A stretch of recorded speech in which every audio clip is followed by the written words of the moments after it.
Physics, एक ऐसा नाम जिसे सुनकर बहुत से स्टूडेंट्स के पसीने छूट जाते हैं। फॉर्मूलाज, कॉन्सेप्ट्स, सब कुछ एकदम आपस में उलझ जाता है। लेकिन आज हम इसी डर को दूर करने का रास्ता देखेंगे, रट्टा मारकर नहीं, बल्कि कॉन्सेप्ट्स को फील करके। तो चलिए शुरू करते हैं। और ये कहानी शुरू होती है अजय से। अजय जैसे लाखों स्टूडेंट्स हैं जिनके लिए फिजिक्स, खासकर मोशन जैसे चैप्टर्स, एक बुरा सपना है। ऐसा लगता है जैसे सब कुछ सर के ऊपर से निकल रहा हो, और ऊपर से नीट जैसे एग्जाम का प्रेशर, वो तो इस डर को और भी बढ़ा देता है। तो आखिर ये डर आता कहां से है? इसकी जड़ क्या है? अक्सर इसकी वजह होती है कॉन्सेप्ट्स को महसूस किए बिना बस उन्हें याद करने की कोशिश करना। और ये कंफ्यूजन होता क्यों है? क्योंकि डिस्टेंस, डिस्प्लेसमेंट, वेलोसिटी, एक्सेलरेशन, इन सब को बस एक डेफिनेशन की लिस्ट समझकर रट लिया जाता है। और फिर क्या होता है? अजय की तरह ही सब कुछ खिचड़ी बन जाता है। और यही है रोट लर्निंग का ट्रैप। चलिए अब इसका सोल्यूशन देखते हैं कि कैसे रीनी की तरह अगर कंसेप्ट्स क्लियर हो ना, तो ये सारी उलझन चुटकियों में सुलझ सकती है। तो आइए सबसे पहले और सबसे कॉमन कंफ्यूजन को दूर करते हैं, डिस्टेंस और डिस्प्लेसमेंट। अब देखिए, डिस्टेंस का मतलब है पूरा पथ, जो भी चला गया। लेकिन डिस्प्लेसमेंट का मतलब है स्टार्टिंग पॉइंट और एंड पॉइंट के बीच की सबसे सीधी, सबसे छोटी दूरी। इसको ऐसे समझो, मान लीजिए कोई एक ग्राउंड का पूरा चक्कर लगाकर बिल्कुल वहीं वापस आ जाए जहां से शुरू किया था, तो क्या होगा?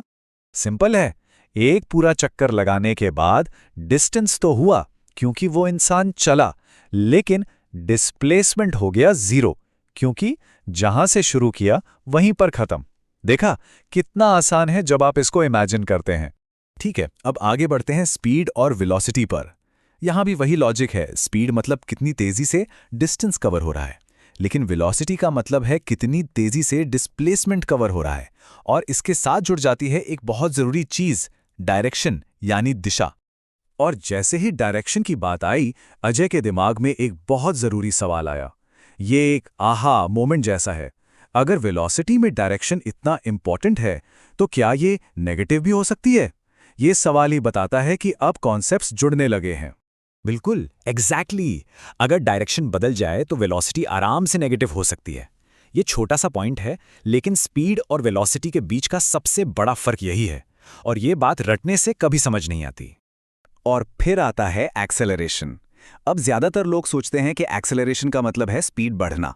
नहीं, एक्सेलरेशन का मतलब है वेलोसिटी का चेंज होना। तो अगर स्पीड बढ़ रही है तब भी एक्सेलरेशन है, और अगर स्पीड उतनी ही है पर गाड़ी मोड़ ले रही है, यानी डायरेक्शन बदल रहा है, तब भी एक्सेलरेशन है। इंटरेस्टिंग है ना?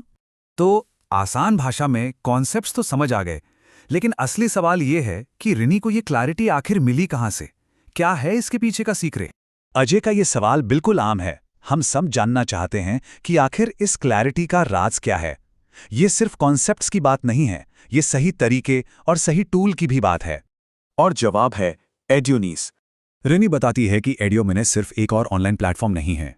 इसका पूरा फोकस ही कॉन्सेप्ट्स को समझाने पर है। आसान लैंग्वेज में नोट्स, रियल लाइफ एग्जाम्पल्स, ताकि चीजें दिमाग में बैठ जाएं। फिर नीट के लिए special content, practice worksheets, mock tests, और सबसे जरूरी चीज, डाउट सॉल्विंग सपोर्ट। ये सब मिलकर रटने की आदत को जड़ से खत्म करने में मदद करते हैं। और ये सिर्फ रिनी की कहानी नहीं है। मुंबई में 12th क्लास की स्टूडेंट प्रिया कहती हैं कि एड्यूनेस की वजह से उन्होंने अपनी नीट मॉक टेस्ट्स में इतना अच्छा परफॉर्म किया जितना पहले कभी नहीं किया था। तो इस अप्रोच का असर साफ दिखता है।